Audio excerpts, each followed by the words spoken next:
जय परमपिता परमेश्वर, जय श्री कृष्ण भगवान, जय श्री राम। आज मैंने भगवद गीता के 13वां अध्याय का अध्ययन किया जिसमें अर्जुन ने श्री कृष्ण भगवान से पूछा कि हे प्रभु, मैं प्रकृति, पुरुष, क्षेत्र, क्षेत्रज्ञ, ज्ञान और ज्ञान के प्रयोजन का तत्व जानना चाहता हूँ। तो श्री कृष्ण भगवान उसके स्वरूप में उत्तर दिए, बोले हे कुंती नंदन, यह शरीर क्षेत्र कहलाता है। ये जो शरीर आपको मिला ये क्षेत्र है, और इसे जो जानता है, इसके बारे में जिसको ज्ञान है, वो क्षेत्रज्ञ कहलाते हैं। है ना? और क्या कहते हैं, आगे कहते हैं श्री कृष्ण भगवान की देह इंद्रियाँ से बनी है। जो ये देह है, ये देह जो है वो अनेक इंद्रियों से मिलकर बनी है ना? परमेश्वर को हर्षिकेश कहा जाता है, जिसका ये अर्थ हुआ कि वे इंद्रियों के ईश्वर हैं। है ना? आगे कहते हैं श्री कृष्ण भगवान कहते हैं कि कहता है देह जीवात्मा और परमात्मा के स्वरूप की पूर्ण जानकारी है। हैं? वैदिक शास्त्रों में ज्ञान संज्ञा या श्री कृष्ण का भी मत है ना? आगे श्री कृष्ण भगवान कहते हैं कि वह क्षेत्र है, कहते हैं वह क्षेत्र जो जो है जिस स्वरूप वाला है और जिन विकारों वाला है और जिस कारण से हुआ है, एवं क्षेत्रज्ञ भी जिस स्वरूप और प्रभाव वाला है, वह सब मुझसे संक्षेप में सुन। श्री कृष्ण भगवान बताता है कि शरीर का निर्माण क्यों हुआ है, इसमें विकार क्यों होता है, इसका कारण क्या है और इसका ज्ञान क्या है। इन सारी चीज़ों के बारे में श्री कृष्ण भगवान बताते हैं, है ना? कहता है क्या श्री कृष्ण भगवान कहते हैं यहाँ पर कि पंच महाभूत ये अहंकार, 5 महाभूत हैं। 5 महाभूत मतलब जिस प्रकार से इस सृष्टि का निर्माण 5 तत्वों से हुआ है, उसी प्रकार इस शरीर का निर्माण 5 पंच तत्वों से हुआ है। और वो कौन-कौन से तत्व हैं? कहता है पंच महाभूत, कहता है अहंकार, जिस व्यक्ति के अंदर ये अहंकार होती है, बुद्धि है या व्यक्त प्रकृति है, 10 इंद्रियाँ हैं, है ना? 10 इंद्रियाँ हैं और 5 इंद्रिय विषय हैं, इच्छा, द्वेष, सुख, दुःख, स्थूल देह, चेतना तथा धृति। इस प्रकार यह क्षेत्र विकारों सहित संक्षेप से कहा गया है। कहता है ये जो क्षेत्र है, ये जो शरीर है, ये इस प्रकार से, है ना? अपने अंदर अधीन में है ना? इन इन इन तत्वों से मिलकर बना है। कौन-कौन से तत्व? पंच महाभूत, अहंकार, बुद्धि, अव्यक्त प्रकृति, 10 इंद्रियाँ, 5 विषय इंद्रिय विषय, इच्छा, द्वेष, सुख, दुःख, स्थूल देह, चेतना तथा धृति। इस प्रकार यह क्षेत्र विकारों सहित संक्षेप से कहा गया है ना? इस शरीर का ही निर्माण इस क्षेत्र मतलब महर्षियों के सभी प्रामाणिक वाक्य, वैदिक मंत्र और वेदांत सूत्र के पद इनके प्रमाण हैं कि यह संसार पृथ्वी, जल, अग्नि, वायु और आकाश इन 5 महाभूतों से बना है। इसके अतिरिक्त अहंकार, बुद्धि, त्रिगुणमयी यह व्यक्त प्रकृति, 5 ज्ञानेंद्रियों, नेत्र, कर्ण, नासिका, रसना और त्वचा तथा 5 कर्मेंद्रियों, वाणी, हाथ, पैर, उपस्थ और गुद्दा है। मन सब इंद्रियों का स्वामी है, इसे आंतरिक इंद्रियाँ कहा जा सकता है। इस प्रकार मन सहित कुल 11 इंद्रियाँ, 5 इंद्रिय विषय रूप, रस, गंध, शब्द और स्पर्श, इन 24 तत्वों का संघात ही क्षेत्र कहलाता है। इन 24 तत्वों से मिलकर के इस शरीर का निर्माण हुआ है, इस देह का निर्माण हुआ है। क्षेत्र में होने वाला इच्छा, द्वेष, ये जो शरीर में होने वाला इच्छा है, अनेक प्रकार की इच्छाएँ, अनेक प्रकार के लोगों से द्वेष, सुख, दुःख, है ना? आदि विकार 5 महाभूतों के प्रतीक हैं, जिनसे ये स्थूल देह की रचना हुई है ना? इस स्थूल देह की रचना है, जो स्थूल देह है, इसकी रचना हुई है, जो क्षणभंगुर देह है, इसकी रचना हुई है। इन 5 महाभूतों से मिलकर के कौन-कौन से? अनेक प्रकार की इच्छाएँ, द्वेष, सुख, दुःख आदि विकार से, है ना? और आगे श्री कृष्ण भगवान कहते हैं कि दूसरी ओर यदि वह पूर्णतः कृष्ण भावना भावित होकर, यहाँ सबसे बड़ी बात श्री कृष्ण भगवान कहते हैं कि इस क्षेत्र का निर्माण कैसे हुआ? तो इस क्षेत्र, इस शरीर का निर्माण और इसमें जो होने वाली दुःख है, इससे जो होने वाले अनेक प्रकार की यातनाएँ हैं, पीड़ा है, यह कैसे होता है? तो इसका बताते हैं कि विनम्रता, कहता है मनुष्य एक सच्चा इंसान वही हो सकता है, एक सच्चा जीव वही हो सकता है, एक सच्चा प्राणी वही है, एक सत्य मनुष्य वही है, जिसके अंदर विनम्रता हो, है ना? दंभाचरण का अभाव हो, प्राणी मात्र को किसी भी प्रकार से पीड़ित ना करना, क्षमा भाव का, उसमें समाभाव की, है ना? और मन वाणी की सरलता हो, वाणी ऐसी हो और मन ऐसा हो कि किसी को भी कोई भी वाक्य बोले तो उसका मन शीतल हो जाए। सद्गुरु के शरणागत उनकी सेवा करना, भीतर बाहर की शुद्धि, स्थिरता और आत्म संयम, इंद्रिय भोगों में आसक्ति का अभाव, है ना? अनेक प्रकार के इंद्रिय भोगों में, विषय भोगों में अभाव होना और अहंकार का भी अभाव, आपके अंदर किसी प्रकार का अहंकार नहीं होनी चाहिए। और कहता है जन्म, मृत्यु, जरा, व्याधि एवं दुःख-सुख दोनों का बारंबार चिंतन करना, पुत्र, स्त्री तथा घर आदि में अनासक्ति और ममता का ना होना, अनुकूल और प्रतिकूल की प्राप्ति में चित्त की क्षमता होना, सफलता और असफलता मिलने पर भी मन को एक समान रखना, है ना? निरंतर मेरे शुद्ध और अनन्य भक्ति योग का आचरण है ना? हमेशा श्री कृष्ण भगवान की भक्ति का स्मरण करना, चाहे सुख में भी हो या दुःख में भी हमेशा श्री कृष्ण भगवान का स्मरण करो, है ना?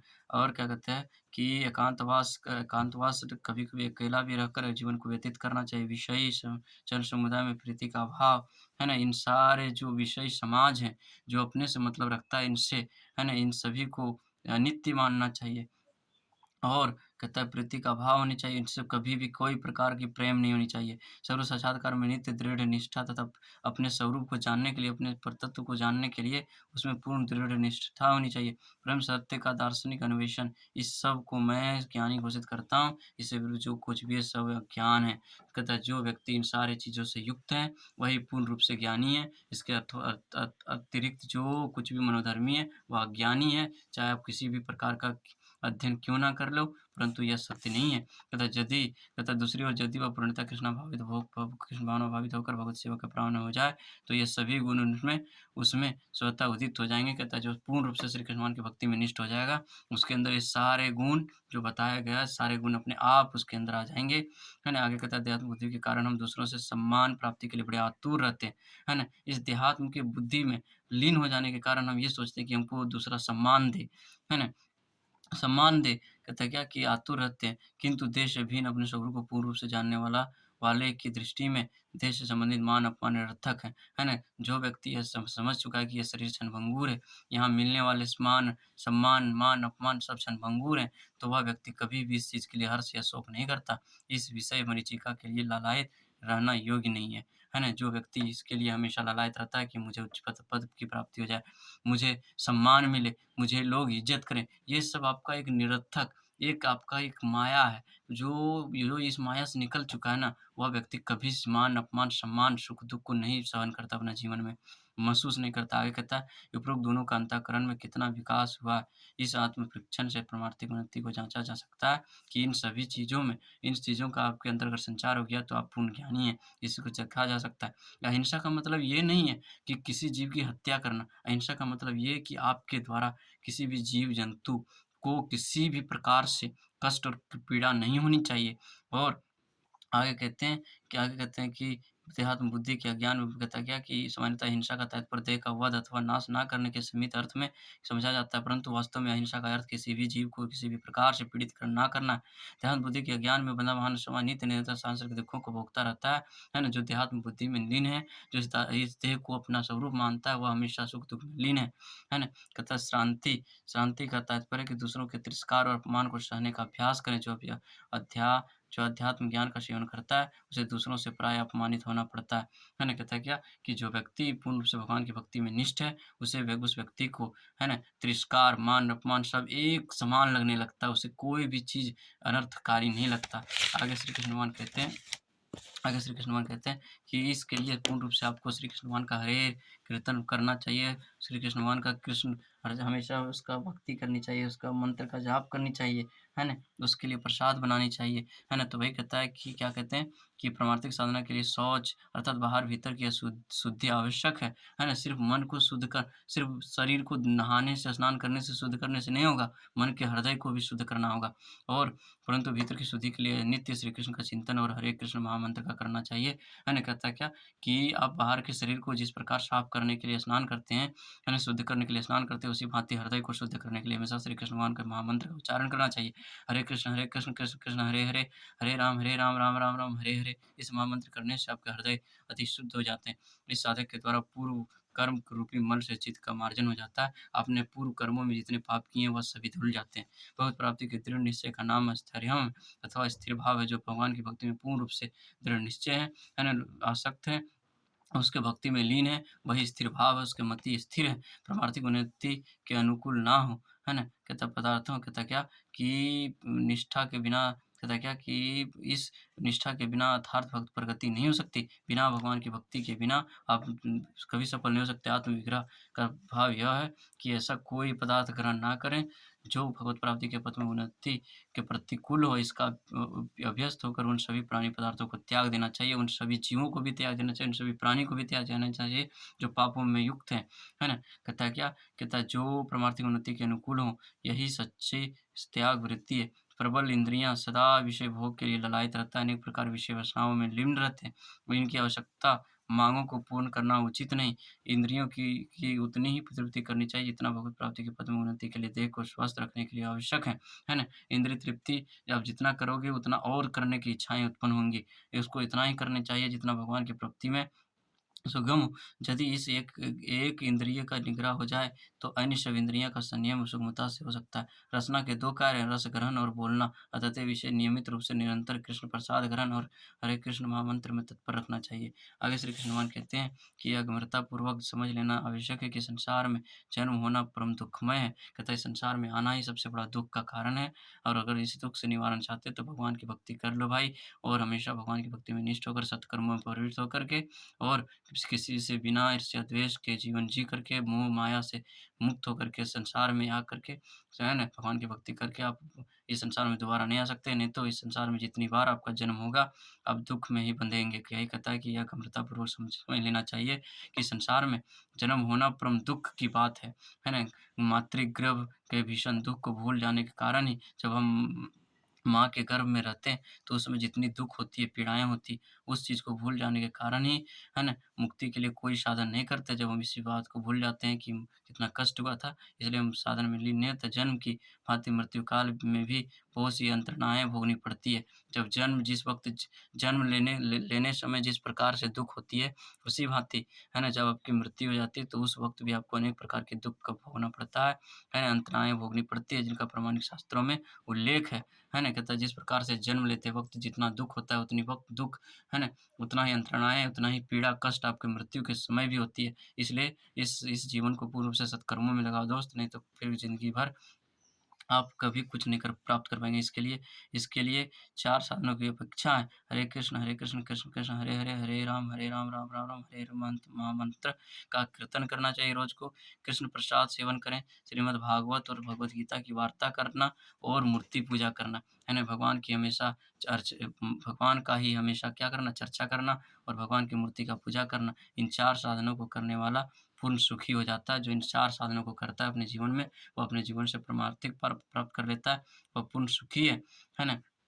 इन 4 साधनों को करने वाला पूर्ण सुखी हो जाता है। बंधु-बांधवों को भी इस भक्ति योग में सिंचित करना आवश्यक आवश्यक है। संपूर्ण परिवार प्रातः और सायंकाल, सुबह और शाम को समवेत स्वर से है ना, हरे कृष्ण, कृष्ण कृष्ण हरे राम, राम राम हरे हरे महामंत्र का कीर्तन करें। यदि अपने पारिवारिक जीवन को इस प्रकार ढाला जा सके, जिससे इन 4 साधनों के द्वारा कृष्ण भावना की निरंतर वृद्धि होती रहे, तो गृहस्थ आश्रम से संन्यास लेना आवश्यक नहीं, परंतु यदि पारिवारिक जीवन परमार्थ के अनुकूल ना हो, तो उसको त्याग देना चाहिए। श्री कृष्ण की प्राप्ति अथवा सेवा के लिए अर्जुन के समान सर्वस्व त्याग कर देना चाहिए। प्रारंभ में अर्जुन अपने संबंधियों से युद्ध कर उसका वध नहीं करना चाहता था, परंतु जब इन सारी चीज़ों का ज्ञान उसे हुआ, तो उन्होंने अपने अपने ही सब जनों का वध किया और वह पूर्ण रूप से भगवान की भक्ति में निष्ठ हो गया। है ना? आगे कहते हैं श्री कृष्ण भगवान कहते हैं क्या? कि सभी अवस्थाओं में पारिवारिक जीवन के दुःख-सुख से बिल्कुल अनासक्त रहना चाहिए। आपके परिवार में अनेक प्रकार के दुःख होंगे, सुख होंगे, लेकिन इन सभी चीज़ों से आपको भी बिल्कुल मुक्त रहना है क्योंकि इस संसार में कोई भी पूर्ण रूप से सुखी अथवा जय श्री कृष्ण सुखी अथवा दुखी कभी नहीं होता। कोई भी जीव इस संसार में देखो, कभी वह पूर्ण रूप से सुखी नहीं हो सकता, चाहे उसके पास अपार धन क्यों ना हो, है ना? इसलिए कहता है कि सुख-दुःख तो भँवरों के साथ लगे ही रहते हैं। अतः भगवद गीता का उपदेश है कि इन्हें धैर्यपूर्वक सहन करने का क्षमता रखिए अपने अंदर, है ना? सुख-दुःख के जाने-जाने पर किसी का वश नहीं है, वो तो आते ही जाते रहेंगे। अतः विषयों से विरक्त हो जाएँ, इनसे द्वंद्व की प्राप्ति में अपने आप समता बनी रहेगी। सामान्यतः अनुकूल वस्तु की प्राप्ति होने पर है ना? हम सुखी होते हैं और प्रतिकूल प्राप्ति होने पर हम दुखी हो जाते हैं। जब हमें सफलता प्राप्त होती है तो हम बहुत सुखी होते हैं, बहुत खुश होते हैं और जब हमें असफलता प्राप्त होती है तो हम बहुत दुखी होते हैं। आगे कहते हैं कि 9वें अध्याय के अंतिम श्लोक के अनुसार श्रवण, कीर्तन, अर्चन, वंदन आदि 9 साधनों में संलग्न रहना अन्य कृष्ण भक्ति का स्वरूप है। इसी पद का अनुसरण करना चाहिए। स्वाभाविक है कि भगवत-परायण पुरुष को विषयी मनुष्यों का संग अच्छा नहीं लगता क्योंकि यह उसकी प्रकृति के विरुद्ध है। अपनी परीक्षा के लिए साधक को देखते रहना चाहिए कि अनर्थकारी कुसंग से रहित एकांत में वह कहाँ तक रहना चाहता है।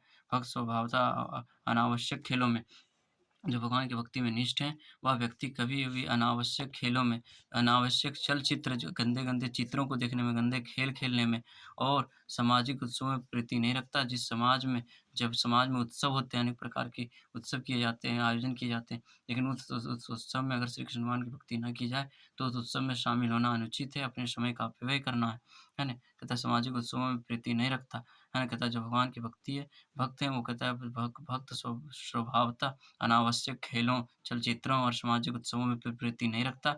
वह पर्याप्त रूप से जानता है कि उनमें समय का अपव्यय ही होता है। जैसे बहुत से शोधकर्ता और दार्शनिक हैं जो मिथुन आदि पर शोध करते हैं, लेकिन ये सभी क्या है निरर्थक हैं।